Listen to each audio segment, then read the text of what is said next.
precious thing, and kind of, handled with care.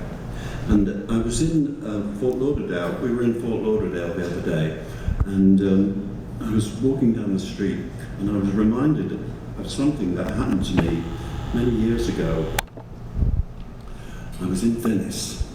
I was in Venice as a tourist. Nothing to do with music, nothing to do with business. Nobody knows. I could walk out here now, nobody would know. But so I was in Venice as a tourist with my guidebook, looking at looking for the Caravaggios and the Titians, and I was staying at this little hotel on the Grand Canal. It was a hotel with an English name, and because English people are drawn to sort of places with English names, whether it has any meaning or not at all, I don't know. But so I would come back in the evening and to the bar of this hotel, and in the bar there was a karaoke machine, and I had no experience of karaoke before or since. But I had noticed that there was a Norwegian couple that was there this week, and the husband seemed to be in charge of the kind of karaoke book. There's a book.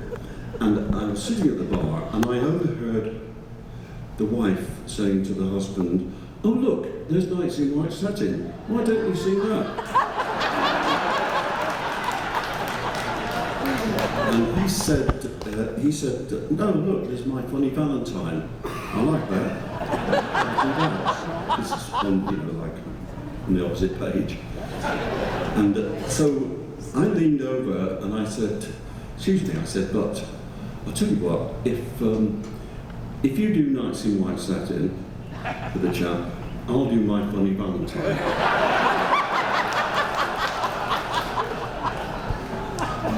And he said, "Oh, okay, right." And so I did My Funny Valentine. My funny Valentine, sweet comic Valentine, you make me smile with your heart. It's a beautiful song. And I did it rather well, I thought. But what I'd forgotten is that it doesn't have a big finish. It just ends like, each day is Valentine's Day. And there was a sort of polite ripple in the bar. And this chap got up, and he started into Nights, and of course, Nights in White Satin has got a big finish. And he gave it the full welly at the end, and he went down and stormed. He brought the house down. Nobody knows. Even if I told anybody, they wouldn't have believed me. So a few days later, I was in the water taxi going to the station to get my train home, and there was an American woman on the bench opposite in this water taxi with me, and also going to the station, of course, and she caught my eye and she said to me, "You wrote that song, didn't you?" And I said, "What, My Funny Valentine?" "No, I didn't." She said, "No, the other one, the White Satin one." I said, "Yeah." And she said, "Well, you won that song contest, didn't you? With your song." I thought, well, I hadn't looked at it like that. Of course, a little better.